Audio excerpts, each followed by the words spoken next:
Okay, it seems that is fine. So it is 9 o'clock in Germany and 11:30 in Tehran, and I suppose it's 7 p.m.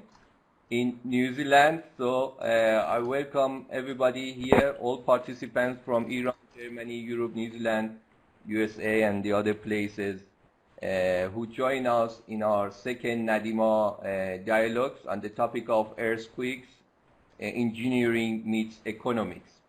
So this second event, I would say, is a kind of interdisciplinary discussion between people from the technical aspects and those who are coming from the economics. So we are very happy that we could win two great speakers, one from Iran and the other from New Zealand, which reflects different issues regarding the earthquake management and recovery after earthquakes.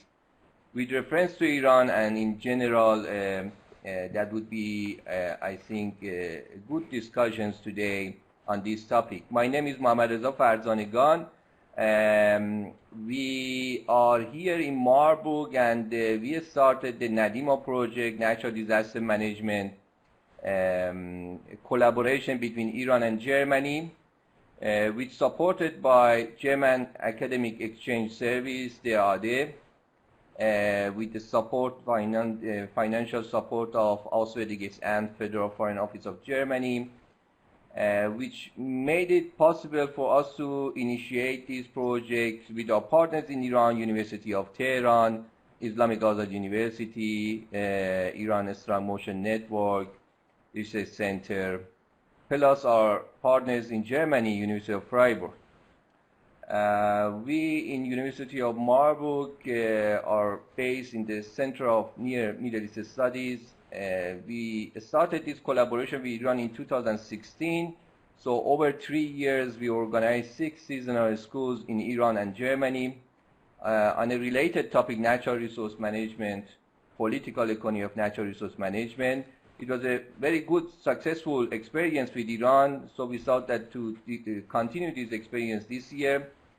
Under COVID-19, it was not possible for us to organize the seasonal schools as we had it in the last years in the physical, in presence. So we somehow converted that to the virtual dialogues.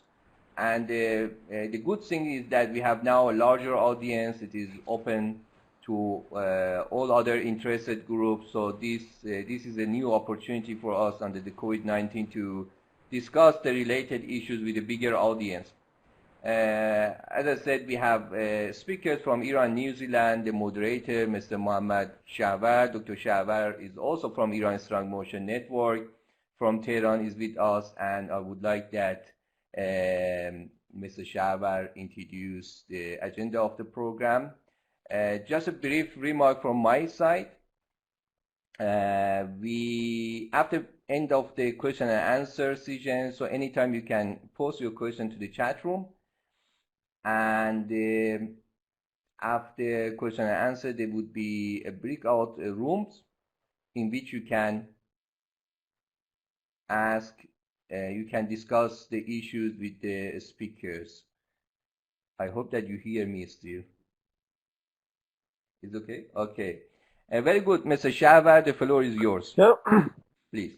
Hello, everyone, and welcome to our second NaDiMa Dialogue. We will have 2 presentations today. First of them is the topic of earthquake hazard and disaster management in Iran by Eshaghi from BHRC. The second one is presented by Illinois, the topic of the long-term consequence of earthquake. What do we know and what we still don't. Each of them will take about 25 minutes, and at the end we have 30 minutes question and answer from the participant. So I will introduce the first presentation.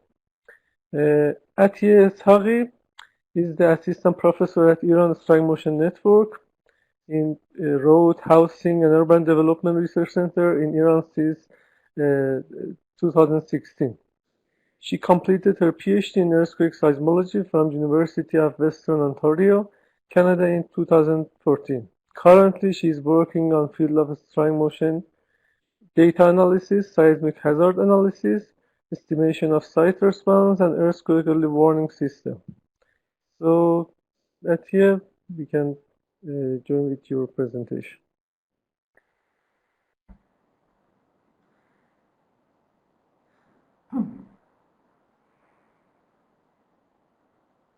Hello everyone. Thank you, Dr. Shahwar and Dr. Farzan, for your nice introduction. I'm waiting to see the presentation, then I'm going to start. And I welcome all participants here as well.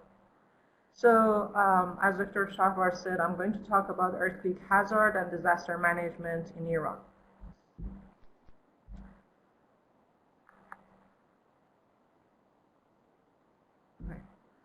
So before I go to detail of my talk, I would like to go through this slide which shows the 4 main phases of disaster management.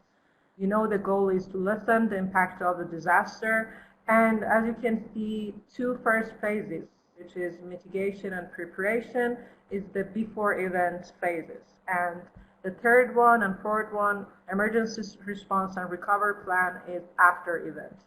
So most of my talk will be dealing with the first 2 phases, mitigation and preparation, because that's what we do at BHRC.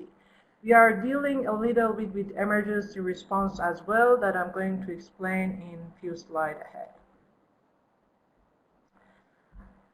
So when we're talking about disaster preparedness, including prevent, planning, and mitigation, what do we mean? In other words, what we should do before earthquake occurrence in an area. In first place, in any kind of hazard, we have to identify the hazard itself. In our case, it's earthquake hazard. And then we have to calculate that hazard. And in order to do that, we have to collect all information that is available and that is needed, such as geological map, fault map, seismic data, seismic history of that area, other type of data. There are lots of researchers and scientists who are working in this part, and then they calculate the hazard for the area of interest. And then we have to translate this information and resulted hazard calculation to the practical outputs, like National Building Code regulation, urban planning, or standards and guidelines. So this is what we do exactly at BHRC. You can see in this map, this is the calculation of hazard, earthquake hazard in Iran. This is the 4th edition that we have. And then this is the base and input to develop and publish this building code of for designing the structure, which is mandatory in Iran in construction industry. And then at the same time, we have to invest in development of earthquake early warning system and earthquake rapid response system to be used during and shortly after the earthquake occurrence. We are talking about Iran, so I would like to give some general information about seismicity of Iran and why we have seismic activity in this country. You know that Iran is located in the mid-Alpine Himalaya seismic belt, and that's why you see here in this figure that at the north we have the Eurasian plate, which is fixed, and at the south we have Arabian plate that pushes us northward. It's kind of we are squeezing between these 2 plates, and that's why we have ranges of mountain at the same time a lot of seismic activity. Here you can see the list of most destructive earthquakes during the past 60 years, along with the magnitude and number of casualty, and for those that I could find, the number for estimation of the damage. You see most of the earthquake has magnitude larger than 7, except BAM earthquake, and all of them except Saraf al-Zahab have a number of casualty more than 10,000 people. For example, one of the most heartbreaking and destructive earthquake happened in 1990, magnitude 7.4. About 35,000 to 50,000 death was the result, and they reported almost $8 billion damage.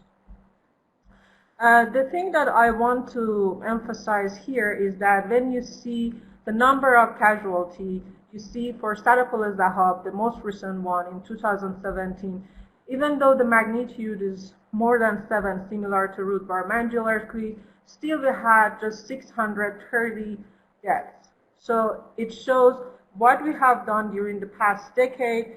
We were successful in reducing number of deaths. For sure, we have a long way to go to reach hopefully 0 deaths, and a smaller number for homeless, because the number of homeless and the damage was quite high, $1.25 billion. Still, we have a long way to go, but it shows that we were successful in reducing number of casualty and death. And here you can see in this map the seismicity of Iran for large earthquake greater than 5 that can cause damage and destruction. So I believe for whoever lives in a seismically active area like Iran, it's important, it's necessary to know some few basics. Very simple one, but important one about earthquake. So what is earthquake? We know that it's most common and most destructive natural disaster. We should know that it's a natural process of Earth, and it was there in the beginning of the life, and it will continue to be there. So it's us that we have to learn about it, and we have to deal with it and live with it.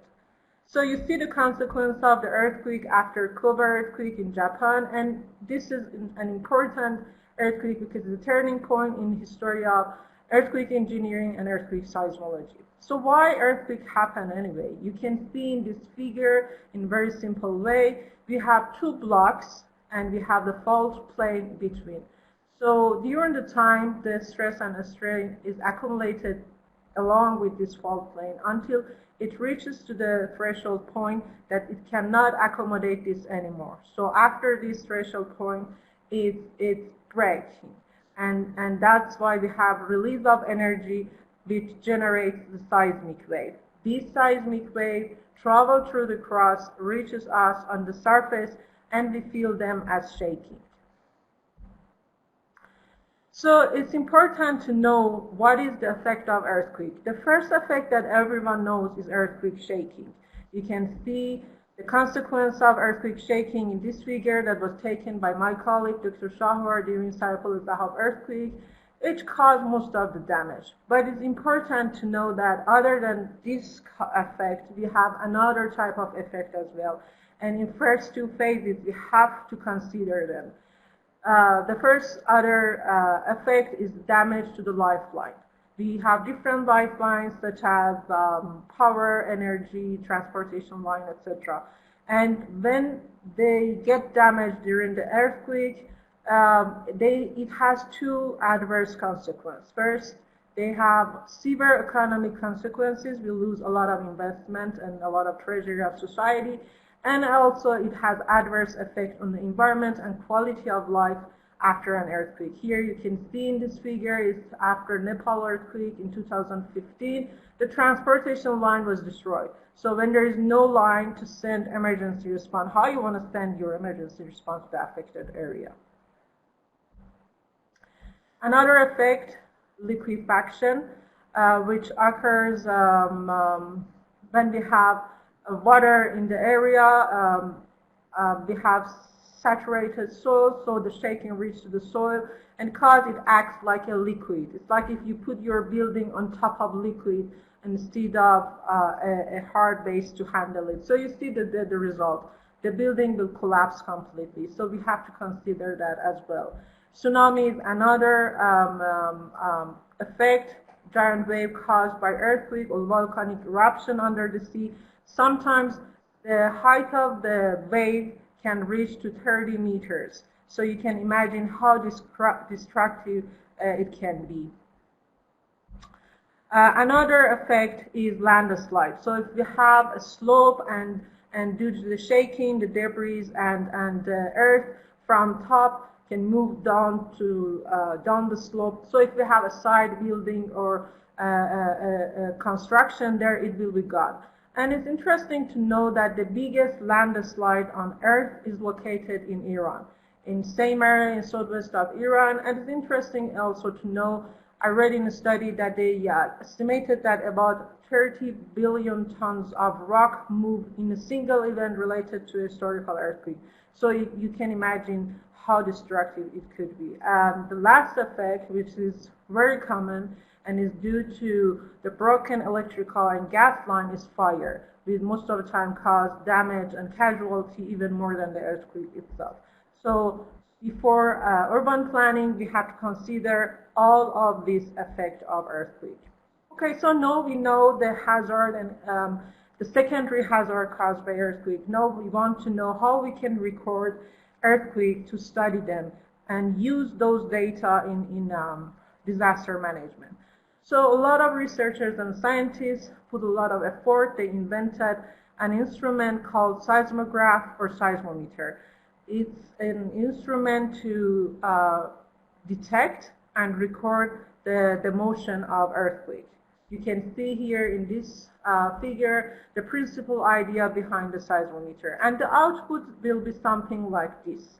You can see it's a graph that shows the ground motion at a certain location on the surface versus the time. This axis shows the time. And you see those beautiful wave that was generated with earthquake. You can see them here in this graph. And this is a modern seismometer by Joseph Company. Okay, so in first place, scientists were interested to capture all types of motion. Very, very small motion that we cannot feel as human, but still there are motion of seismic activity. So they designed and they developed the seismometer in a way that it measures the velocity of a point during the earthquake, and it's very, very sensitive so that they can detect and record very small motion, like weak motion. The output seismogram are used more for scientific purposes, like finding the Earth's structure, velocity of layers, and other different type of studies. But after a while, scientists realized that for very large earthquake in close distance, these type of instrument clips, they are very sensitive and the range is limited. Therefore, they cannot capture the full amplitude of the signal or the earthquake. So we are losing very important information in terms of a strong motion. That's why another type of instrument developed with the name accelerometer, which measures the acceleration of a point on the ground during the earthquake. And they design in a way that they capture the full amplitude. And to do that, they are less sensitive.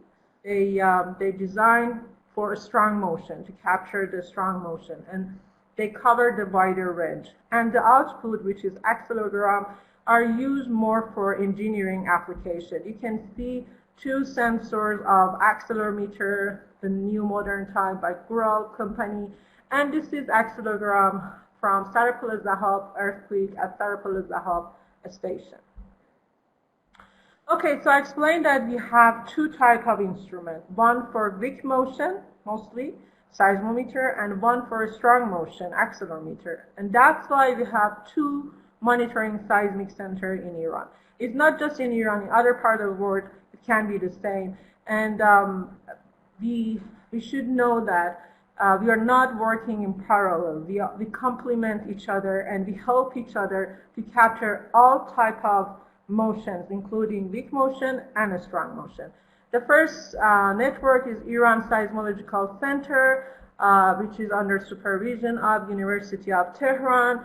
They are responsible to announce earthquake magnitude, location, and they have more than 100 seismic stations, seismometers you can see in this map in Iran.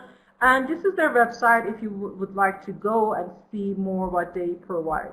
And another center, Iran Strong Motion Network, the center that I am working at, and we have more than 1,100 stations. I'm going to explain more about this network and why it's important for disaster management.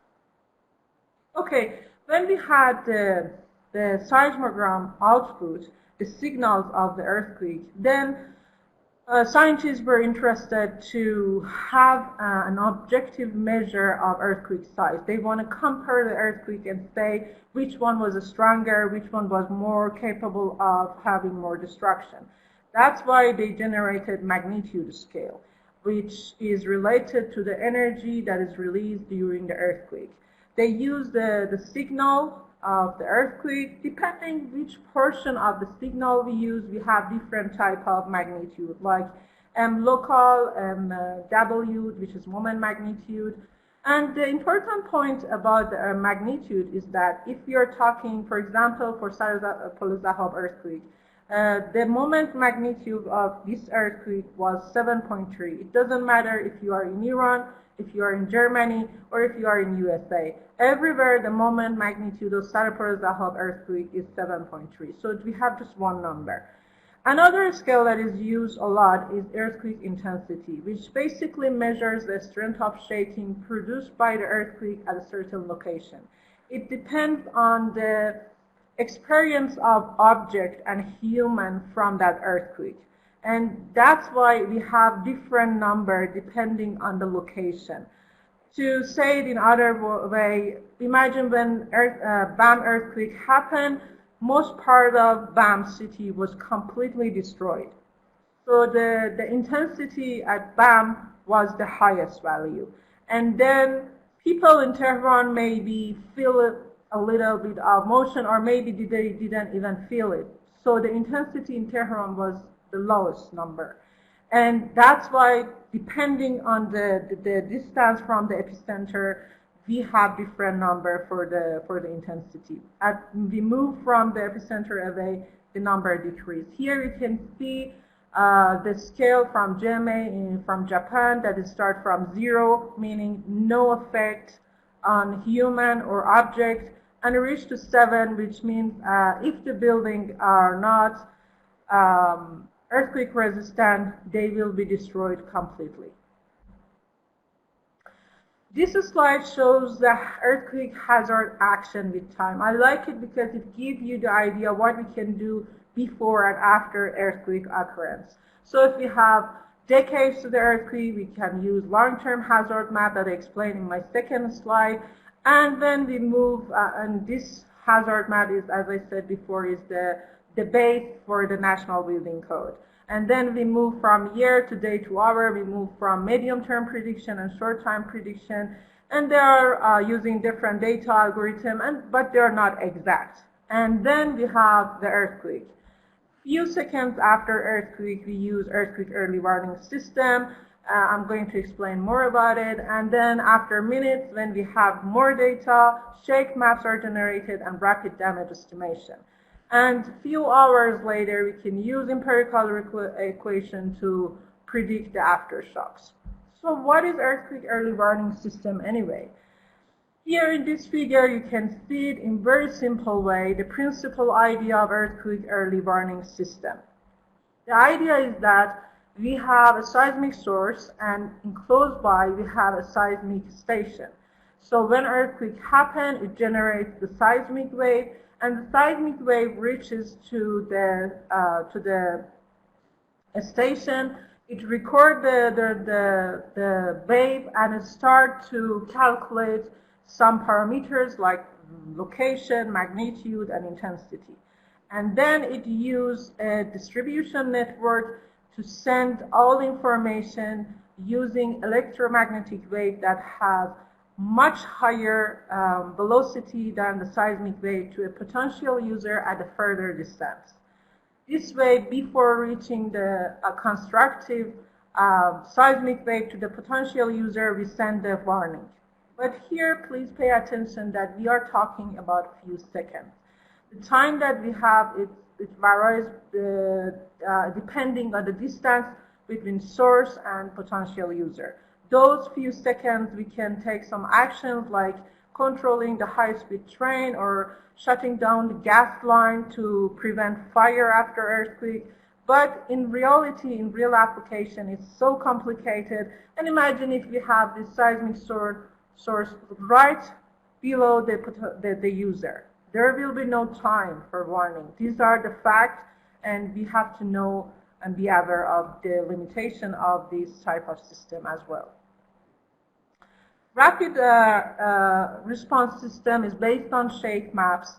That was first time introduced by Wald 1999 for South California. Now in other parts of the world it's produced as well. If you go to USGS website, after each earthquake they provide this map which basically use the available data to show the event parameter like seismic intensity that I explained, your peak ground acceleration or peak ground velocity. So basically it gives you the idea which part experience higher intensity and potentially more damage.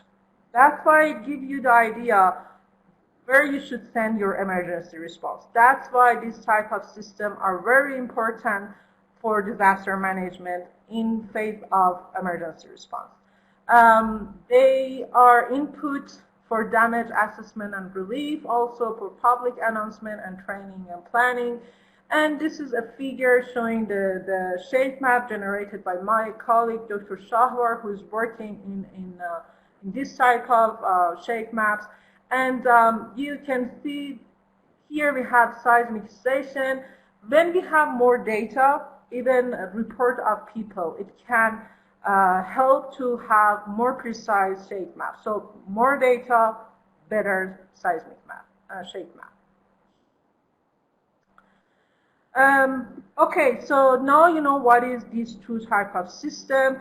They are really modern and helpful. And in order to have those systems, we have to have seismic station. As I explained before, we are talking about earthquakes that can cause destruction. So we are talking about strong motion. That's why we need to have accelerometer as much as we can. So I'm going to explain a little bit more about Iran strong motion ISMN network. Brief history, it started in 1972 by effort of Mr. Moinfar. He's the founder of this center. God bless him. He put a lot of effort to establish this network. They bought 270 SMA1 analog instruments. You can see the figure here. And during the first phase, we have record from Tabas earthquake, Ruth Barmanjil earthquake. You can see the accelerogram here. And right after Ruth Barmanjil earthquake in 1992, World Bank gave us a good loan. So it enabled my colleague here at VHRC to purchase 1,238 units of SSA2 digital accelerogram from Kinemetrics USA, which was one of the best instrument in that time. And just in 6 years, more than 1,100 stations were installed. It was a huge job that my colleague here did, and they monitor through this time. They always maintain and monitor this huge network. And they managed to buy 60 more modern instruments from Gurab company in 2006. You can see SSA2 instrument, Gurab, and this little room here you can see, or a station that we install or instrument inside. In second phase, many large earthquakes like BAM or our Pakistan earthquake or Sarpal Zahab earthquake was recorded. Still the main body of our network is based on SSA2 instruments.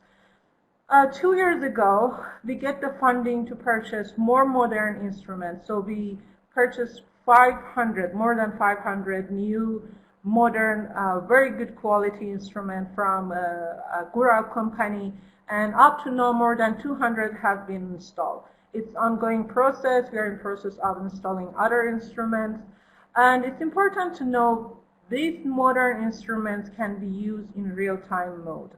And this is the one thing that we need to have earthquake early warning system and rapid response system. That's why we start the process of having this type of system, because now we have the real-time data.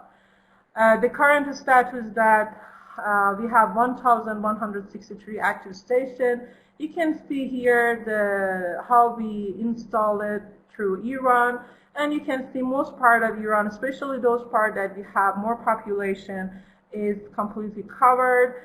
Except this part that is more like desert. It doesn't make sense you put your instrument in desert when there is no human and no building.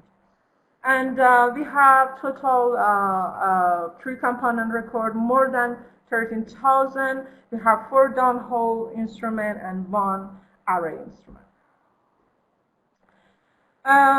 The vision, we have a lot of plan for future, especially now that we have the new instrument. In the section of the 5th development plan, the ISMN development has been emphasized. That's why we could purchase the new instrument. I'm very glad. It was a big move to have a better disaster management. We are going to buy, hopefully, more than 2,000 new instruments. The replacement of all instruments is in process. Hopefully, we can have them in a way that we can use them in real time as well, which is, again, a huge step toward having better disaster management. We have we started design of rapid response system. My colleague, Dr. Shahwar, is in charge with my other colleagues in ISMN. They're working on it. And also the design of earthquake early warning systems for future, for major cities. We want to buy 50 downhole arrays, which is very critical for geotechnical studies. Monitoring of bridge and other critical facility or tall building can be done with this type of instruments. You see one example from USA. If you go to USGS website, you can see which building with all information, and even they show which floor they put their instrument there. I listed the main organizations that are involved in prevent phases here. Supreme Council of Urban Planning and Architecture of Iran lead the construction studies. Iranian Seismological Center that I explained before is monitoring seismic activities, providing the data, and also provide the education and research. Geological Survey of Iran is responsible for providing geological map. Also, they had an important role in developing hazard map. BHRC, as I explained, has a different role. They have us, ISMN, that I explained. We have different departments like fire department, earthquake engineering department, geotechnical department. Each department is working either to gather information related to these 2 phases that I said, or they are writing the guidelines and the standards. 2,800 National Building Code. I have just 2 slides.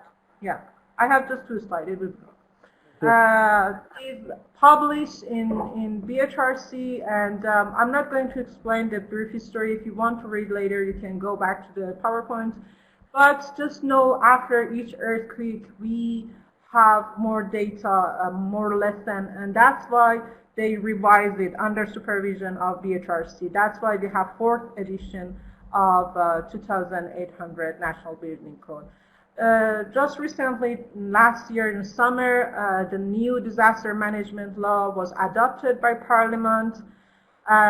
It's, I believe, a huge step toward better disaster management. Different ministry, research centers, army forces, Red Crescent, and other organizations are involved. Their job and their responsibilities explained, and they know which organization they have to collaborate with.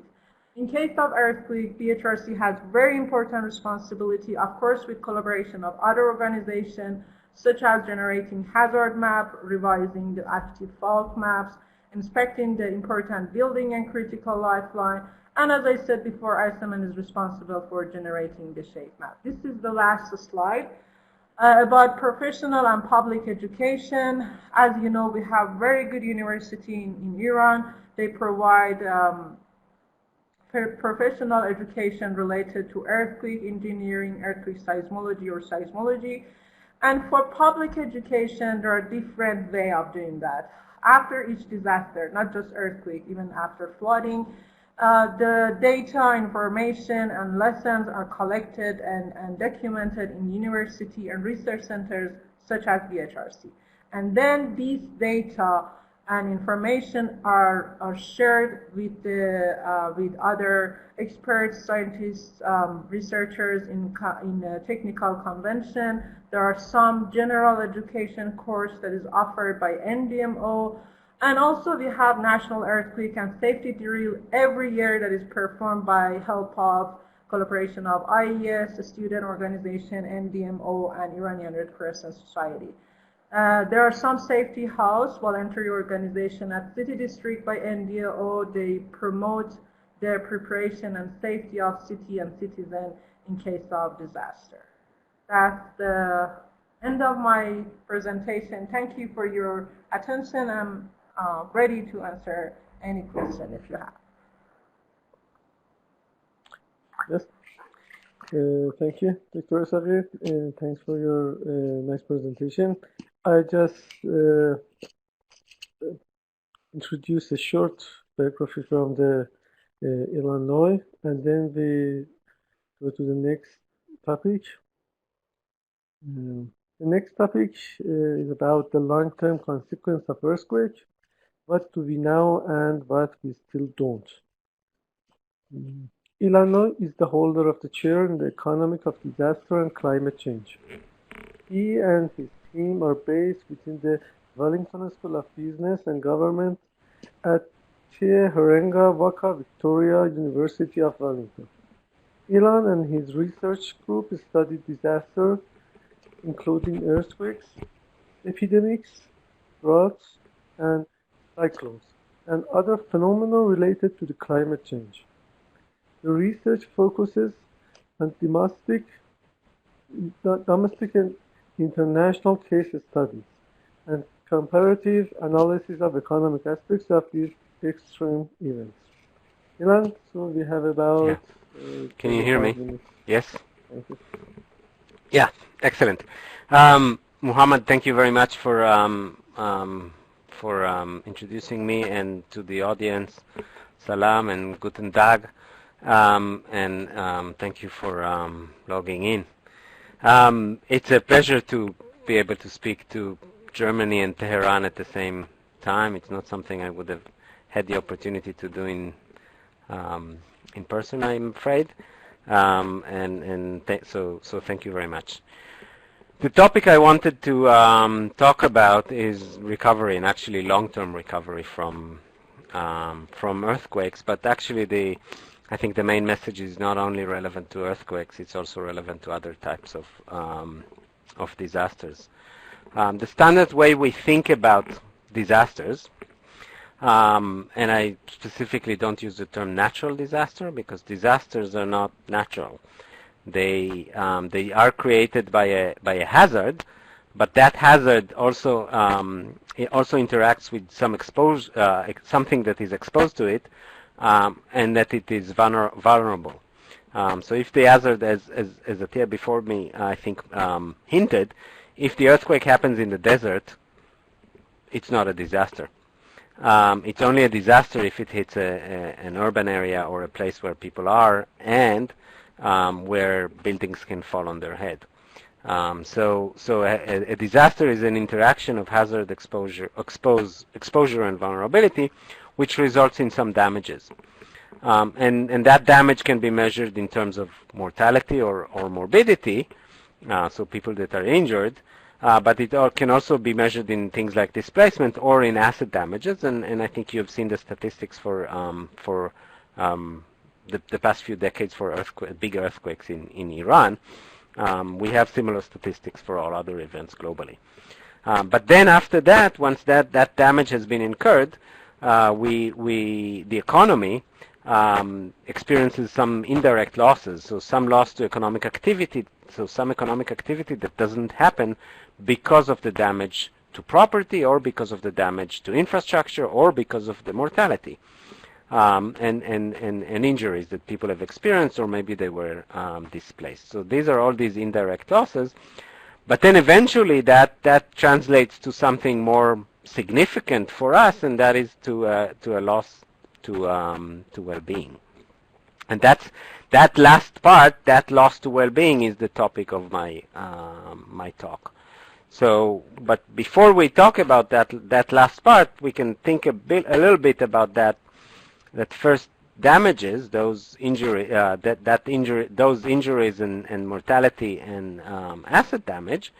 And what we see from this graph is that most of the damages from disasters in general, and this is true for earthquakes as well, happens in high-income countries. So by far the costliest disaster ever to have afflicted the Earth is the 2011 earthquake tsunami in Japan in March 11, 2011. But as a share of the economy, so in terms of the impact of those events on the economies that are affected, actually the biggest share is in low-income countries, because the share of the economy that is damaged by these events is much bigger. So the average is 5% of GDP versus only 0.3% in high-income countries. So even though most of the asset damages are in high-income countries, actually the most significant impact is in low-income countries, and of course for middle-income countries it's somewhere in the middle. So when we're thinking about the long term, what happens after a disaster? There's possibly 5 scenarios you can think of that can happen after a disaster, and sort of imagine that the y-axis is economic activity. So we can have a situation in which we are in permanently lower growth, so there is some decline as a result of the earthquake, and we never catch up with that decline. On the other hand, there can be a recovery to counterfactual trend. That's the upper right-hand corner, where there is some decline to economic activity, but very quickly, or maybe less quickly, we recover and we regain our previous trajectory. There are other scenarios, however. There might be a scenario, and these are the two sort of middle scenarios there, when you end up with a period in which you are actually growing at a higher rate than what you would have grown without the disaster. And that can be for various reasons. I'm not going to talk about them too much because actually I don't think they occur very often. And the last sort of really pie in the sky scenario is in which what we call creative destruction, that somehow the destruction from this is an impetus for a stimulus, for a change in trajectory of the economy in a positive way. If you remember, and I don't know how many of you remember, the 2010 Haiti earthquake, the Port-au-Prince earthquake in January 2010, where this is an earthquake that hit the capital city of a very, very poor country, very poorly run, very poorly governed, by far the poorest country in all of the Americas. And there was some hope that earthquake will somehow change the trajectory of this country that is so poor, and they will end up better for it. Maybe because they will get a lot of assistance, or maybe because they will get better government, or whatever it is. Sadly, that didn't happen, but at least there was the hope at that time in 2010 that might happen in the case of Haiti. So the standard answer that economists give for what happens after a disaster, and I'm an economist, is maybe I'm using here a quote from John Stuart Mill, but you can actually see a quote from that actually from the founder of economics, which is Adam Smith, similar quote. And basically what John Stuart Mill is talking about the great rapidity with which countries recover. So what he's basically saying is that we end up with this scenario. So when we have disasters, economies recover. Yes, they experience some loss of economic activity because of the event, but eventually they recover to that to the trend that they were in before. So no long-term adverse bad impact of the event. That's the standard view. Was the standard view, I think, in economics until maybe recently. In the last 10 years or so, we've had a spate of research that have shown that actually this is not necessarily the case. And this is one example. This is a research project that I was involved in about a decade ago. And what we are looking here is, you see two lines. The triangles is where the economy would have been if the big disaster hasn't occurred. And the circles are where the economies were actually given the fact that the disaster did occur. So we've identified a bunch of very dramatic catastrophic disasters, and have looked at the economy, what happened to them globally in many countries, and we developed a counterfactual to what would have happened if the event hasn't occurred. And what you observe is that there is a long-term sustained decline in economic activity that lasts the 10 years we examine after the event. So that's the result from that paper, but the devil is always in the details. And in this case, what we actually, when we dug into the information in that paper, what you observe is that actually the adverse effect is mostly due to two events. The 1978 Tabas earthquake that was already mentioned in Iran, and the earthquake in Managua in 1972, which destroyed the capital city of Nicaragua. And once you look at those two events, yes, there is a large decline in economic activity after those earthquakes.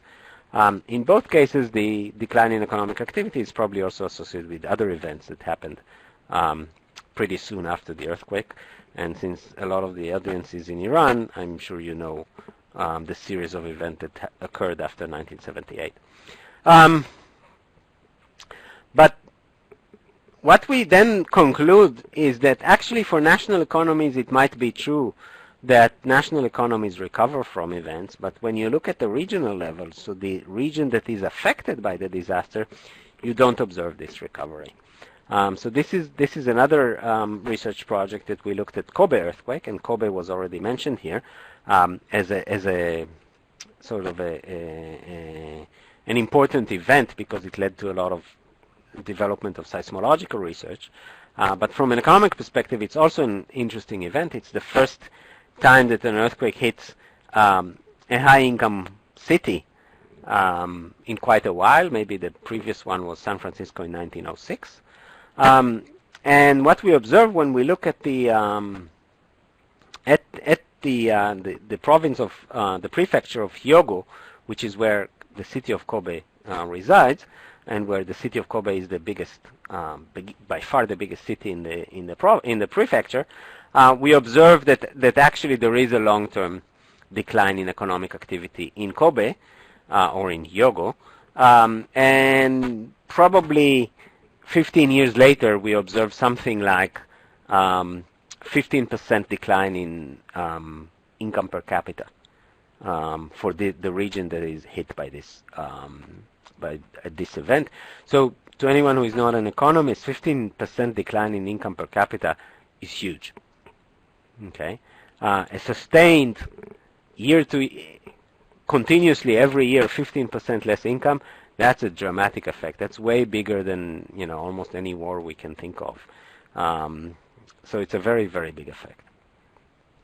So what we observe, we argue, at the regional level, the area that is hit by the disaster, you actually observe a permanently lower growth path rather than the sort of the more optimistic standard view that was very popular in economics that assumed that there is a recovery to counterfactual trend.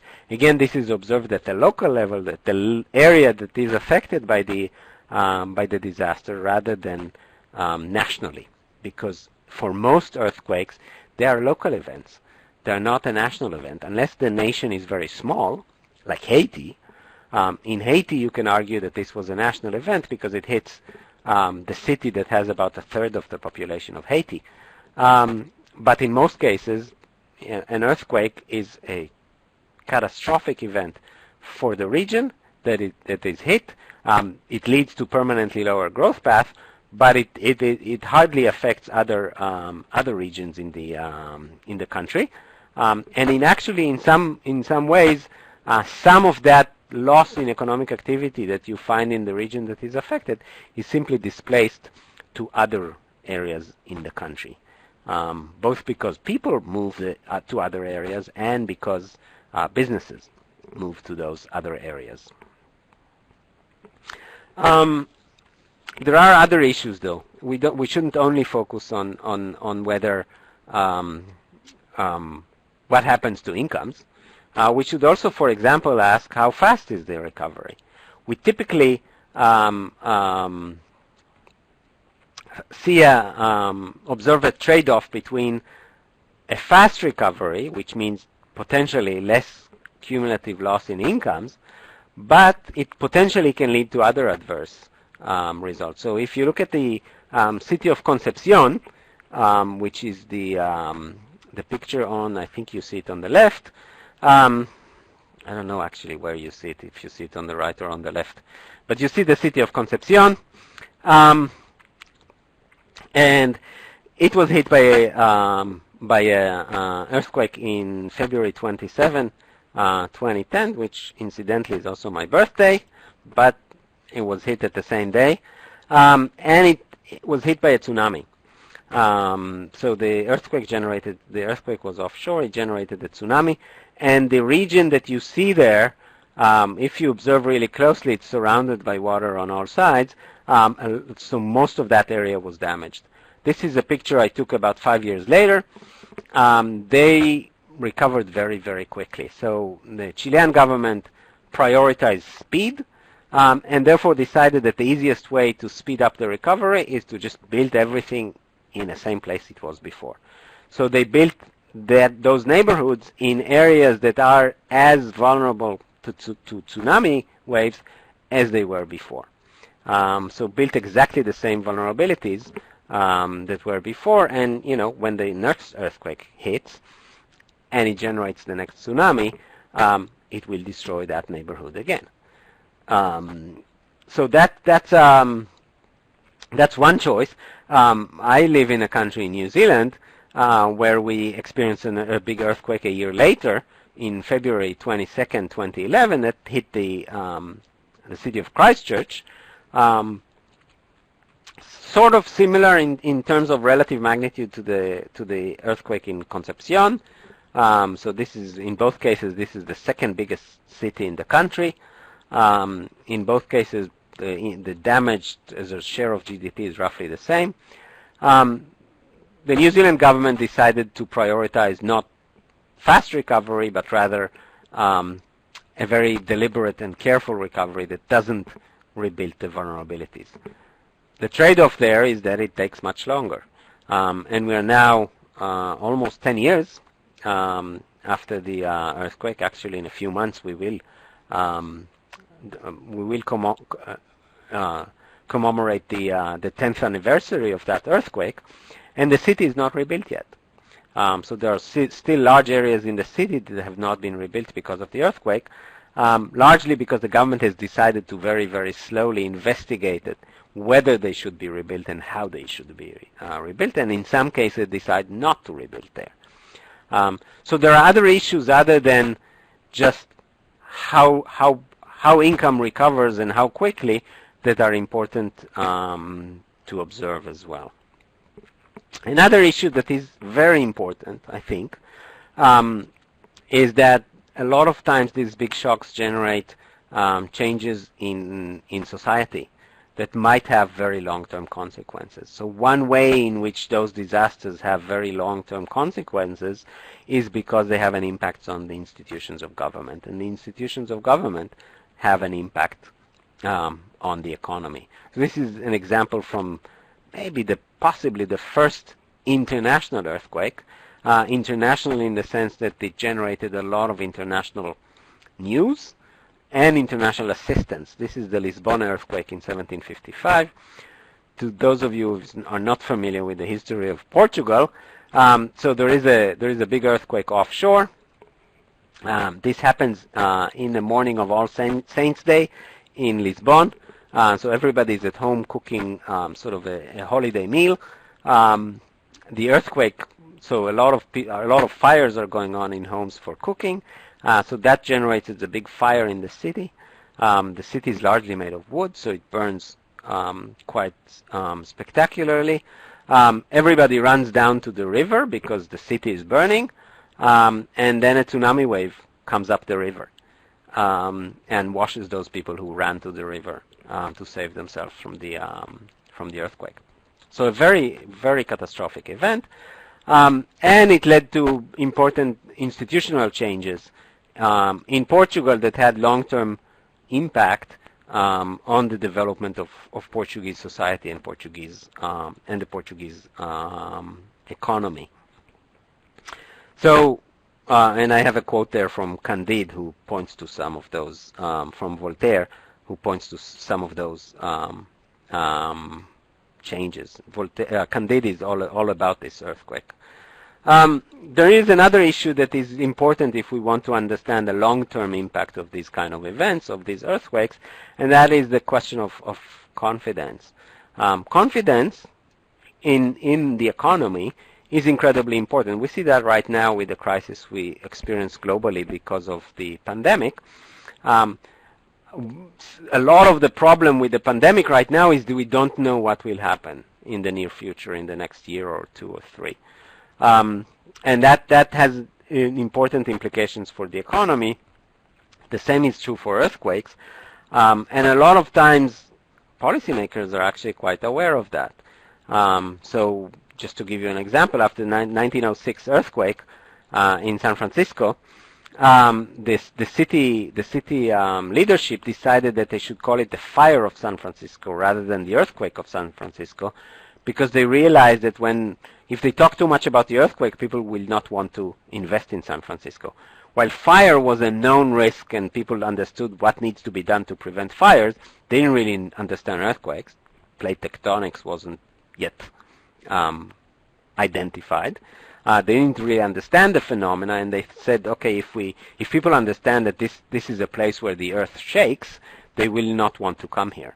So let's talk about the fire of San Francisco rather than the earthquake of San Francisco. So they understood that already 100 years ago. That issue of confidence is very, very, very important, especially for earthquakes, because even though we have a lot of research on earthquake risk, as you just saw in the previous talk, we still don't, there's a lot we don't understand about earthquakes. So most of the big earthquakes that we are observing are hitting us by surprise. So they are hitting us in faults that we haven't known about.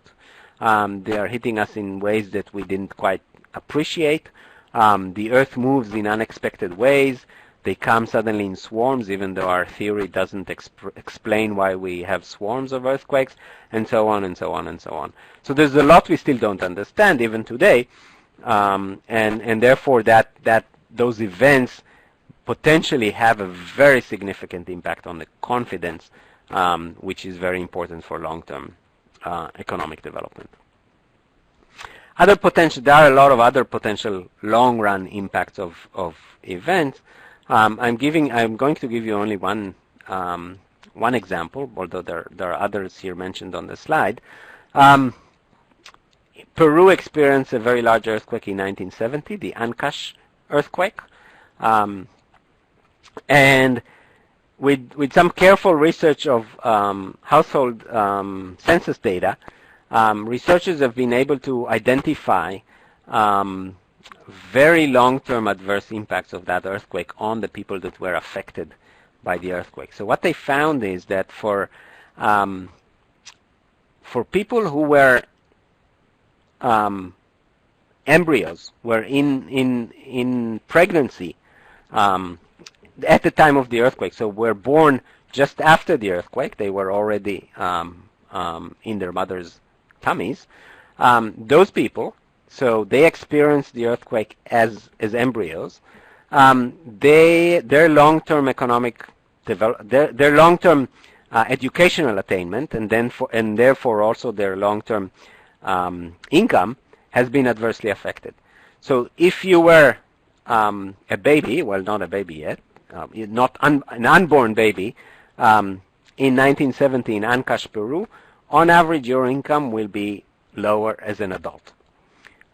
Why? Because your mother experienced a lot of stress and and potentially malnutrition in the immediate aftermath of the earthquake, and that had an impact on your cognitive development, therefore an impact on your educational attainment, and therefore an impact on your income as an adult. So 30 years later, after the earthquake, people who were in Ancash had lower income.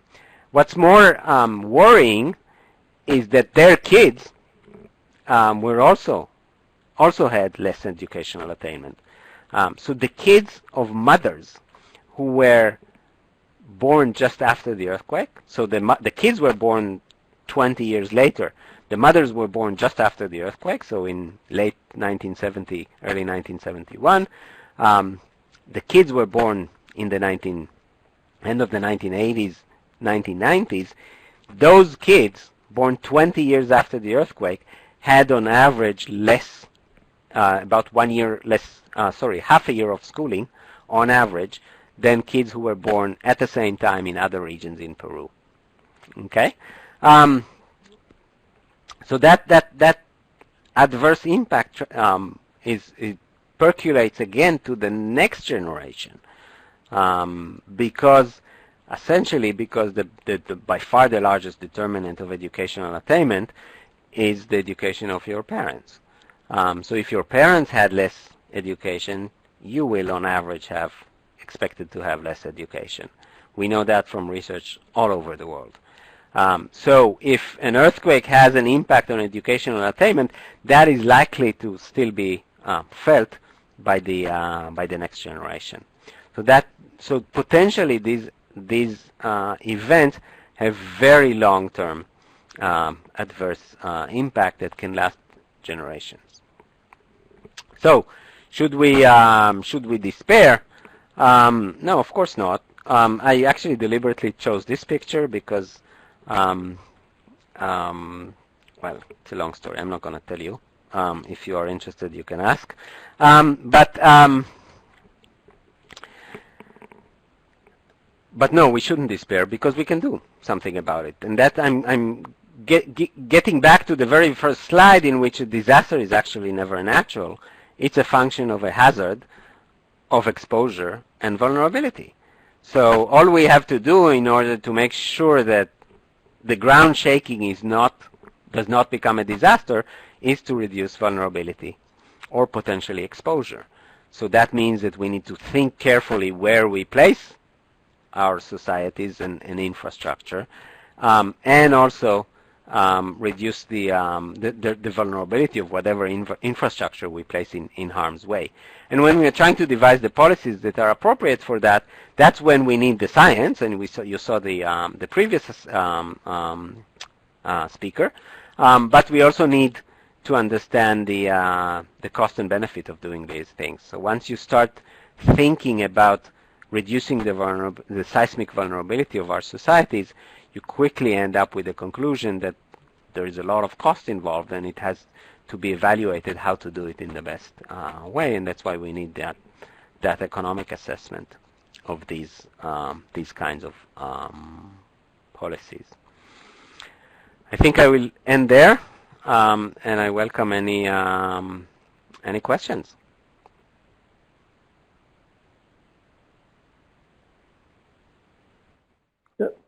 Thank you, Alan. So now we have about 27 minutes for the question and answer.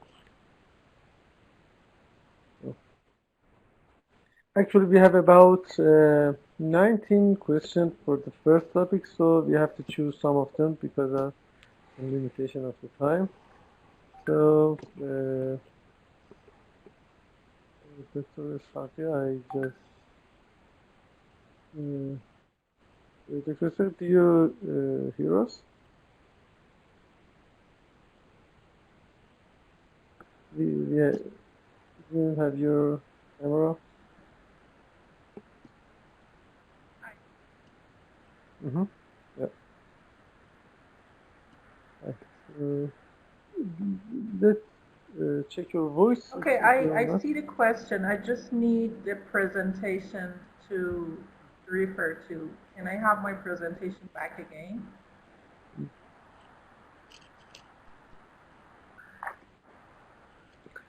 So, the first one, the first question, what is the difference between the magnitude and intensity?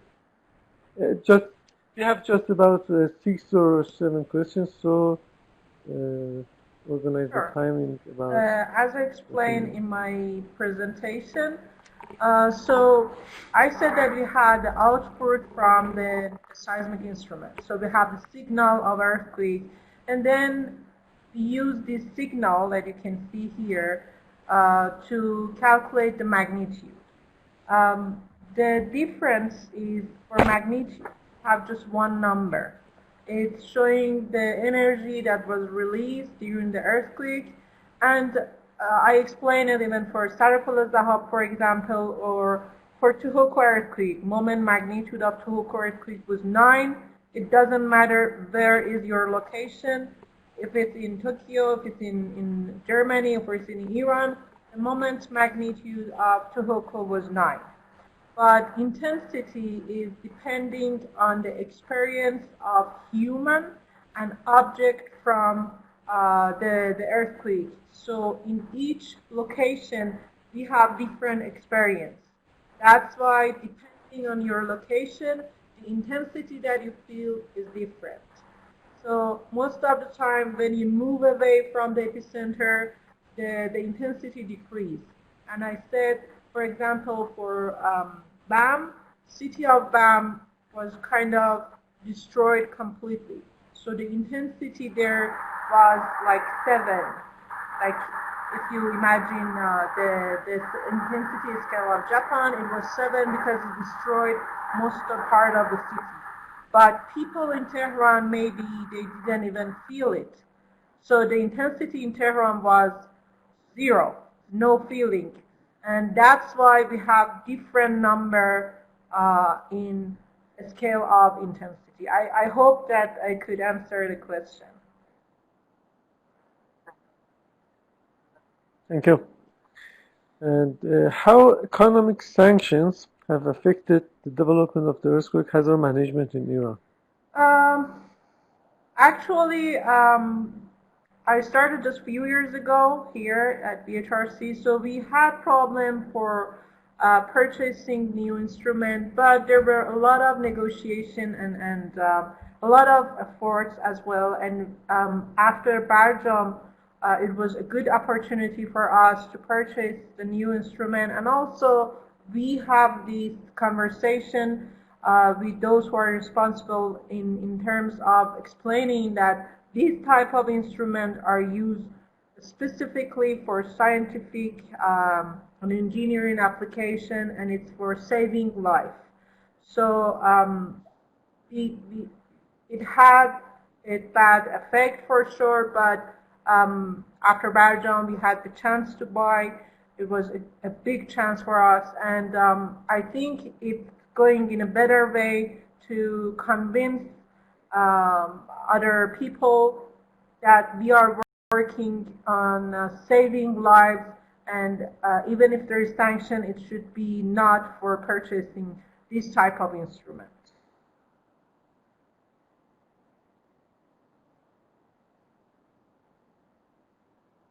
Sorry, Dr. Shahbar, I lost your voice. Sorry, I just muted that. Is there a technical exchange with Germany regarding disaster management? I think we welcome that a lot.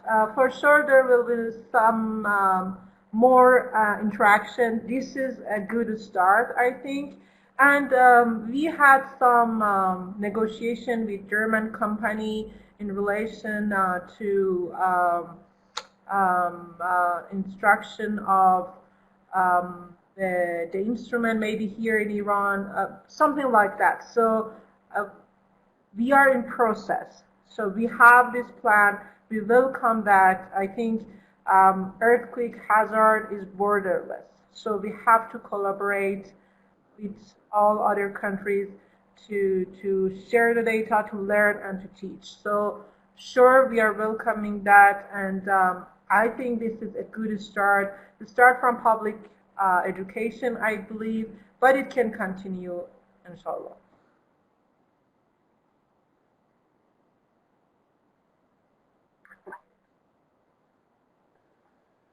Yeah. And how is the situation of disaster management in Iran? How much the government and the NGOs have contributed in disaster? So you see, I know government has major role, maybe because still we have problem for the insurance, especially after earthquake occurrence. This is a big issue. I think it's again on the process to solve the issue, but we cannot ignore the role of government. And also, all these network that I explained, all these instruments, the funding for research, everything comes from the government. And I really appreciate that. I think it's something that shows that our government understand now better that what is the consequence of earthquake, and it's better if we start in first place for mitigation and for the preparedness, of course. So the role of government is completely clear. We have to work on the issue of after earthquake, especially for the insurance company. It's not my expertise, but I understand this is important to have a better disaster management. And NGO, I think Red Crescent Society has a major role, especially after earthquake for emergency response. They've done a lot in past, and still they're in charge for emergency response. I saw that the army forces from, again, maybe we should call it government, they are dealing with emergency response as well. And as I said before, all of these instrument, facility, research centers, all the fundings come from government. So we should appreciate that. And I appreciate that myself, and I want to have better support and funding, hopefully in future, to invest in first place, to reduce the effect in future, hopefully. Okay. Yeah. And two more questions in about 3 minutes. Is there cooperation with neighboring countries concerning it preventing depends. Like I the life of think in other university as well, there are some collaboration. I think there are some agreement between, especially with Turkey and the countries that south part of Iran. I believe that we should work on it more. It's something that can be developed more. But there are some collaboration, especially in terms of public education and also the professional conferences. We have good collaboration with other countries. And please also keep this point in your mind that in Middle East, or maybe even Asia Pacific, we have the largest network in Iran. I mean, except Turkey, maybe other countries in or neighboring countries, they can get information and help from us. So yeah, rather, I think we have to work on it because, again, like Sarapul Zahab showed that the earthquake is borderless. It was in the border of Iran and Iraq, and it destroyed both parts. So I think there should be more collaboration, but it doesn't mean that we do not have any. Maybe it's a small scale, but it's there. I think.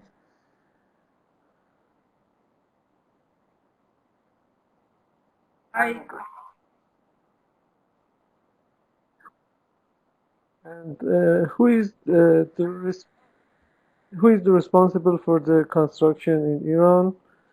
And I think You see, lost the question, sorry. And is it possible to explain about the organization and people who are charged and responsible for supervision and building construction? Who is responsible to response? I think that the last question is maybe it's different. Maybe it's the rapid response. Let's answer the first one, which is related to the supervision. So we are responsible for providing the 2,800 building code. There is a big committee working on it, and it's revised every 5 years under supervision of BHRC, as I explained before. But we are responsible for publication. But for supervision, there is other organization. I believe it's a construction engineering organization who is responsible. I think for each site, when you have construction, there is a civil engineer and other expertise who are assigned, and they supervise. They see if the building is constructed in the way that it should be. So the observation, the supervision is not with us. It's with engineering construction organization. And sorry, can you repeat the second question related to rapid response again?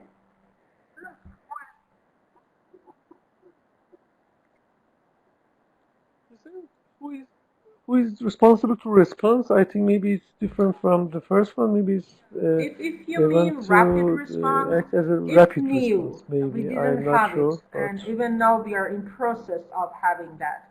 And as I said, Dr. Shahwar, who is moderator, maybe you can answer it yourself better, because now that we just recently have the instrument that we can use in online mode, and that's why we can have data right after earthquake. So I know he put a lot of effort, along with my other colleagues here. They're working on it to have these systems. Still, we need facilities and infrastructure. We need really good communication way. I mean, like internet, satellite, or something like that. But it's on its process. I don't know what happened to the microphone. Anyway, so in the management law, it said it's ISMN who's responsible for publication. But for using, it will be other organizations. You're welcome. I hope that I answered the question in a way that they can.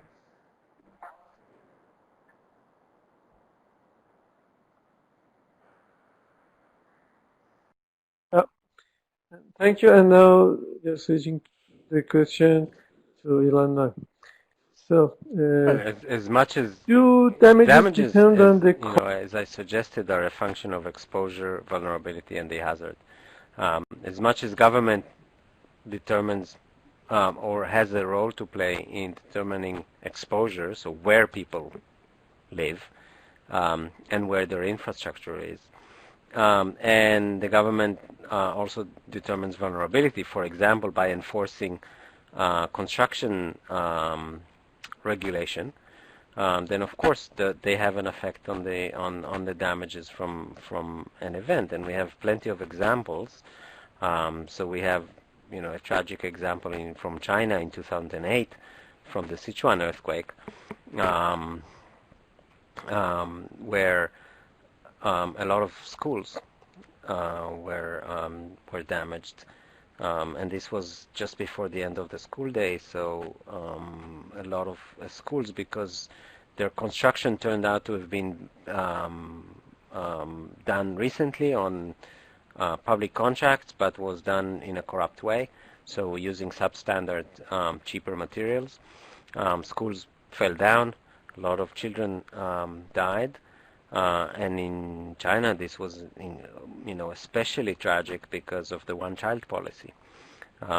So government has a big impact on every point in the disaster cycle. So from the damages to also what happens after the event. Given the damages, what happens to the economy in the short term or in the long term is very much dependent on government policy. Of course, not only on government policy. The circumstances have an impact as well, but a lot of it has to do with government policy, with the way they allocate resources, with the urgency in which they allocate resources, to what exactly they allocate the resources, how much resource they have actually, are they able to access? So we observe, for example, that disasters have a much more adverse impact in low-income countries, largely because the governments have no money.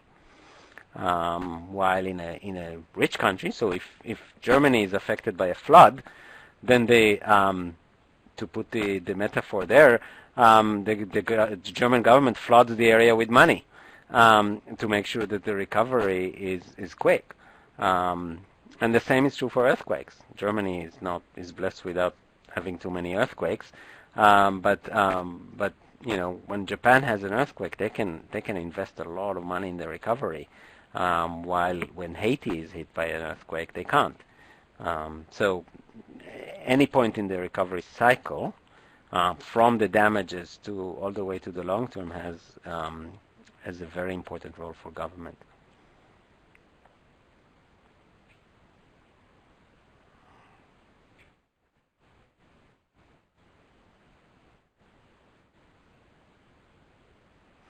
How do we measure that? Yep.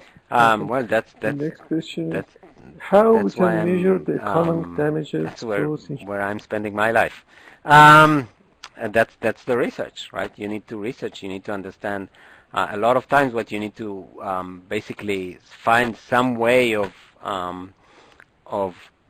concluding what is the counterfactual. So what would have happened to that area or region or city if they didn't experience the earthquake? Now, of course, like any kind of counterfactual scenario, it's hypothetical. We don't actually know. So what would have happened in Kobe if they were not hit by an earthquake in 1995?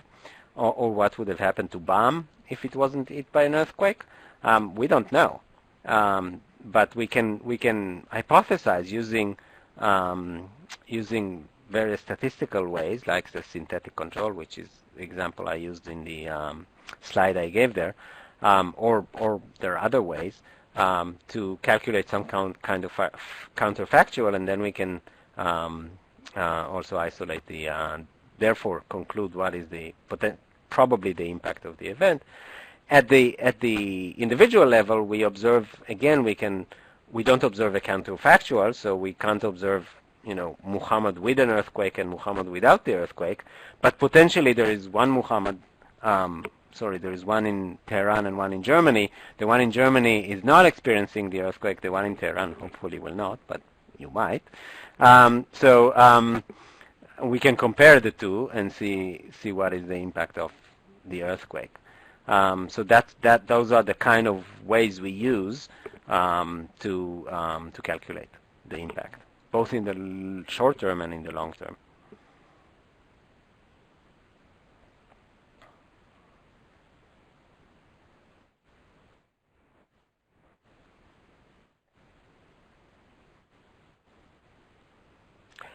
There's not a lot of insurance. What so we know even about in high-income countries, countries, there is typically, for earthquakes, there is very little insurance. So in Germany, there might be a lot of earthquake insurance because there's no earthquakes.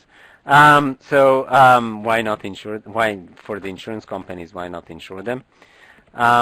But in countries where there is a lot of earthquakes, so for example, even high-income countries like Italy, there is very little insurance. So only about 2% of houses, private houses in Italy, are insured for earthquakes.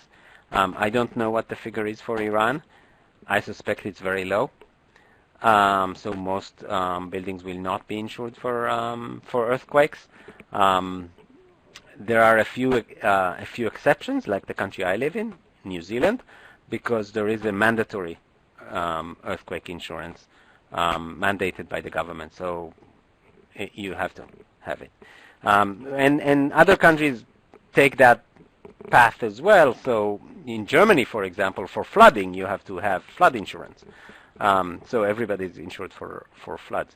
But the typical situation in a developing country or even in a high-income country, if there is a natural hazard and it's a high-risk natural hazard, there's typically no insurance and not much insurance unless it is mandated by the government. I don't know if there is a mandatory earthquake insurance in Iran. My guess is no. But in Turkey, for example, there is an earthquake insurance offered by the government, but it's not mandatory, so we only have about 30% of take-up in Turkey. And Turkey is as high risk as Iran, probably, in terms of earthquake, although maybe, maybe somebody else can confirm that. In the U.S., for example, in California, only about 10% of houses have earthquake insurance. So that would be the typical situation. But we do know that if you have insurance, recovery is easier because then you have the funds, the money to recover, to rebuild. If you're not insured, then it's much more difficult and takes much longer to recover. So insurance does play a very important role in recovery, but in many, many cases, we don't. This risk is not insured.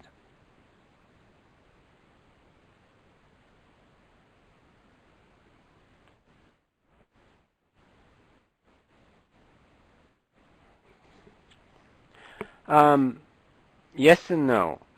So if you want to look at the aggregate impact at the city level or at the regional level or maybe even at the national level, then only the big events have an aggregate impact.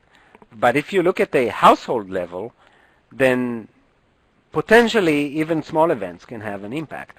So if your house is flooded and you don't have insurance, or your house is destroyed by an earthquake and you don't have insurance, that has potentially very long-term significant adverse effect on your on you and on your children and maybe on the children of your children. So it doesn't have to be a big effect.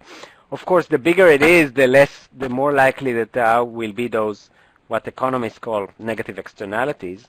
So you will be affected not only by the destruction to your assets, but also by the impact on others that are related to you in terms of their economic activity. So if you are a restaurant owner, and your restaurant is destroyed by an earthquake, you will be more adversely affected if all your customers' houses are destroyed by an earthquake, because then you don't have customers, or they don't have the money to come to your restaurant. While if you're the only one who is affected, then the likely adverse impact is less. So because of that, what economists call negative externality, bigger events will have bigger impacts, bigger economic impacts. But still, I'm not arguing that small events will not have local impacts on those people who are affected.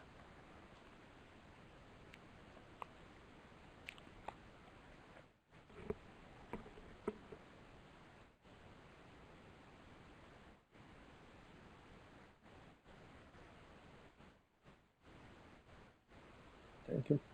And how we can measure the economic impacts of disaster? That's a bit of a...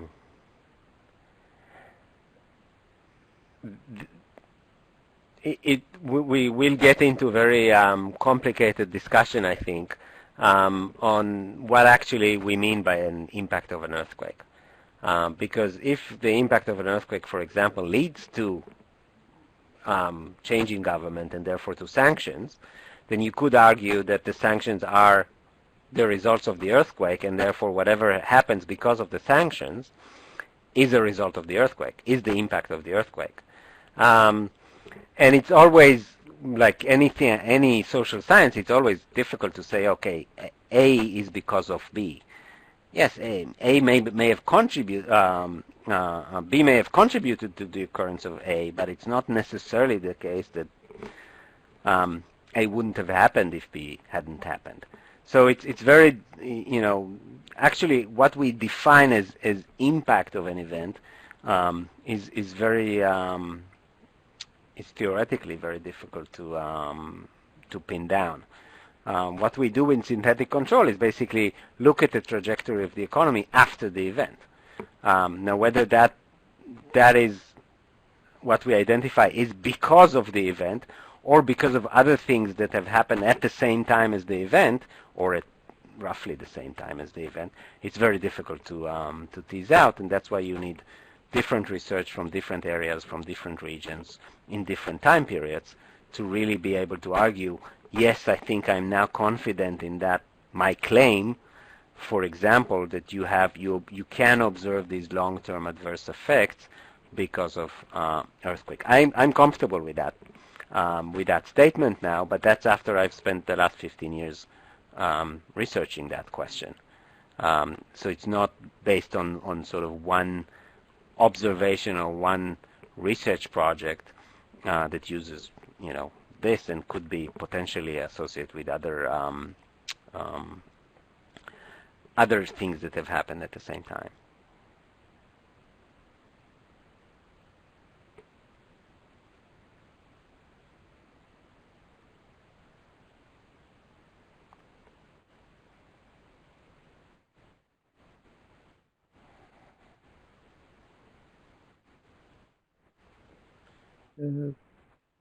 Maybe you can both answer, but first, Ilan, just imagine, nobody not an likes easy it, but question. considering the activation of faults So first of all, Tehran, I've never been to Tehran, and I've never been to Iran. Would love to visit, but I've never been, so I don't know. But I'm part of the, we're asking the same question in the city I live in. So I live in Wellington in New Zealand, and we do have earthquakes here. We have significant earthquakes here. Actually, a few years ago, we had an earthquake in the middle of the night that everybody ran outside in panic because it was a very, very strong earthquake. So we're asking the same question here. What is the right way to sort of... the first point I want to mention is we need to prioritize safety of people, right? So rather than worry about infrastructure, we want to worry about people, and we want to worry about the danger to people from infrastructure. That's the first step. Now, then, you need to start thinking, okay, where do we prioritize? Because there's a lot of buildings in Tehran, I'm sure, that are vulnerable to earthquakes, in the same way that there are a lot of buildings still in Wellington that are vulnerable to earthquakes. Where do we prioritize? So I think one lesson we learned from the Sichuan earthquake is that we care about our kids. And I think that's a universal statement. So we need to make sure that the places where kids congregate, like schools, are safer first, are made safe first. And then hospitals, for example, are very important because they have this very important role in society, and especially in the aftermath of an event. So we need to prioritize which buildings we strengthen first, and only then go into strengthen buildings that are less important. But again, the emphasis is what do we care about the most, and how can we do that in the most economical way. Sometimes the most economical way is just to demolish the buildings that are unsafe, and sometimes it is to strengthen them in a way that they will be damaged. They might not be usable after an earthquake, but they will not kill anyone. And we need to prioritize this thing. It's not an easy process, but that's a process we need to undergo in Tehran and in Kathmandu and in Lima and in all of these cities that are very exposed, and in Wellington, that are very, very exposed to earthquake risk. And remember that earthquakes are by far the highest mortality, well, I used to say that they are the highest mortality disaster that we can experience. I think now I can add pandemics to that list. But that is something we need to prioritize as societies and as governments.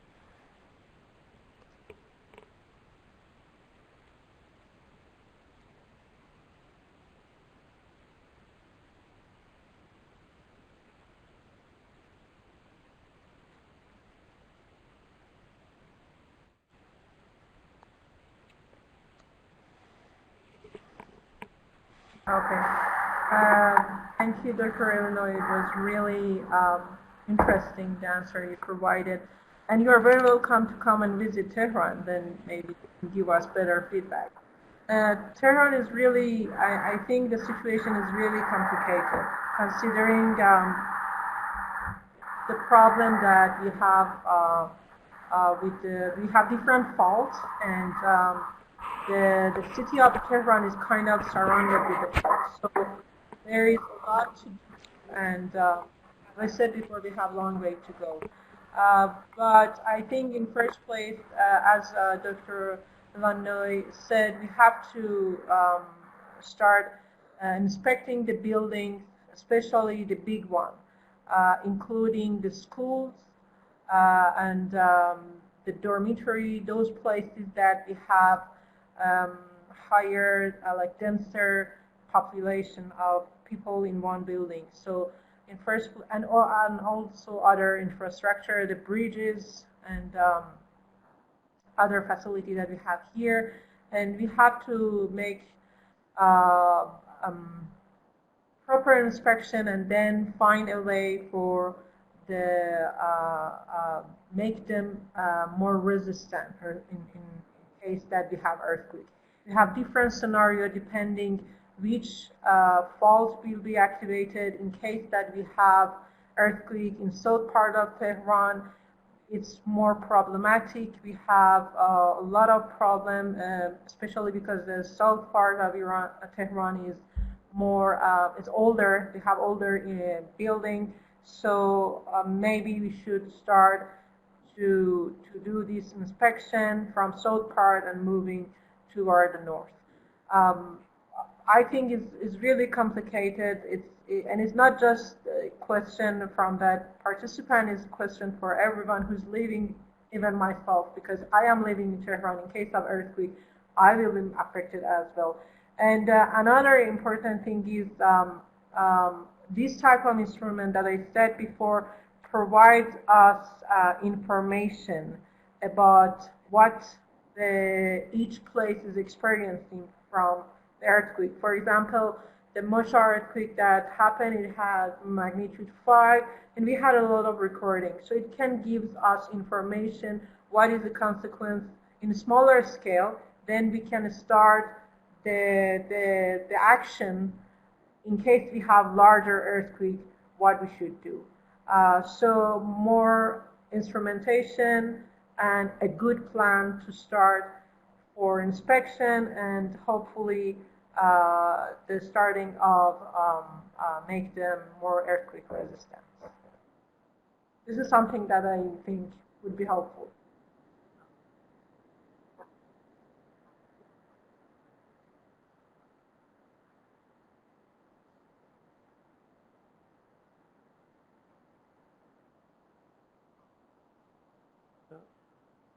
Thank you. And I would be thankful if Dr. Farzangan can answer this question, because he's an economic scientist. So I would be thankful if we have time. You hear me? So, Dr. Shavar, what was exactly your question? Your voice is because not I was activated. working on the pool survey. So if you repeat. Yeah.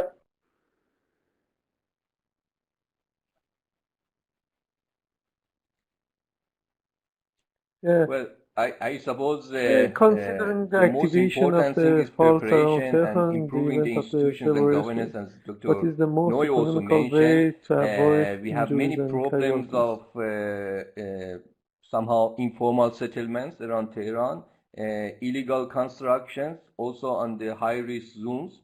You are living yourself in Tehran, and if you go in the northern part of Tehran, you see the towers and buildings which are built somehow in a very problematic areas, which are not allowed to build, but they receive the permission through probably corruption or type of bribery and different things. So and they build these constructions. So the rich build over there, the poor are living in the slums, informal housing around the Tehran. So all these factors which are related to the quality of institutions and governance increase the risk of economic risk of this damage and human cost of this damage. So this is basically what Illinois also mentioned, that the economic damage are not linear. It depends on the quality of local institutions. And also another important aspect which literature is also discussing about that is the role of literacy, disaster literacy. To what extent the people are prepared to invest in insurances, for example, to invest in the education, to know about the risk in advance, but be prepared for that and take these risks more seriously.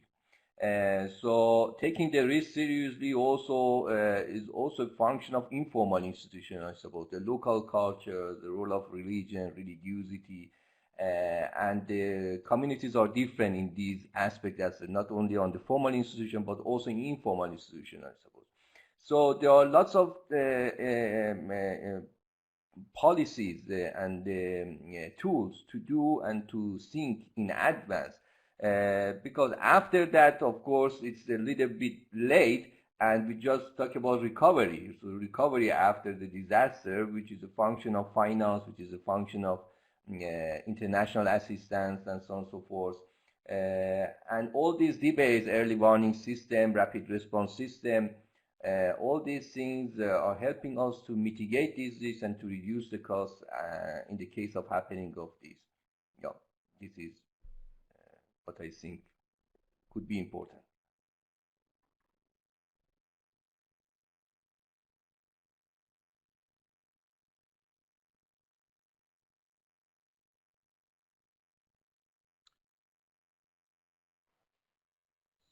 Yeah.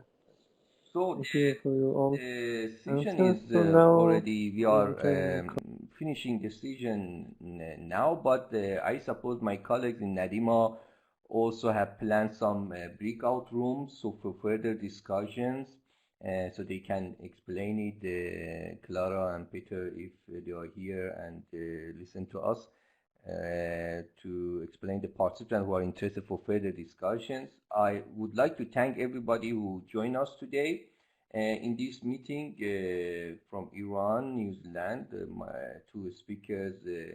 That was a very informative presentation, both on the technical aspects and economic aspects, Ilan and Ms. Eshaghi. And also thank you, Dr. Shahbar, for moderation of this from Iran Strong Motion Network. I do hope that these type of dialogues provide more incentives among us to think more about these type of disasters and the cost that these disasters might have and may have for sure, and what we can do and what we can learn from the experience of other countries. This is the purpose of our NaDiMa project between Iran and Germany. And these academic exchange and scientific exchange with both people from universities and in policy-making institutions help us to be more informed about these problems and to see what we can do both in the short term and the long term. And we continue this series of NaDiMa dialogues in the forthcoming months during the year 2020.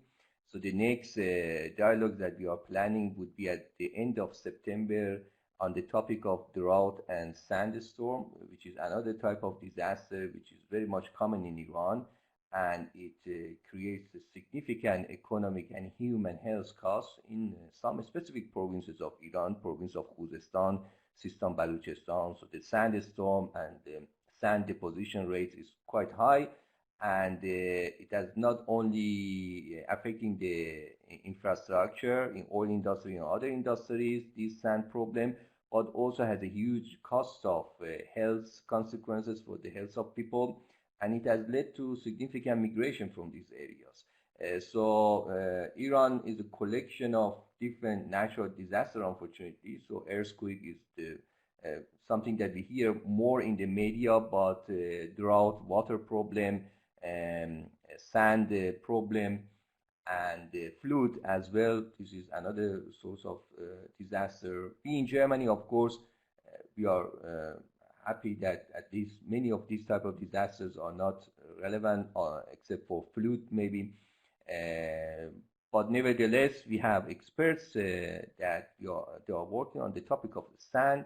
I'm very happy that in the next session we would have one of them from University of Marburg, who is also in the participant, Professor Ob. has done many projects on the topic of sandstorm and drought in Central Asia. Also in Iran, he has worked, so he's quite informed. And the colleagues in University of Tehran will be responsible for the part of Iran on that topic.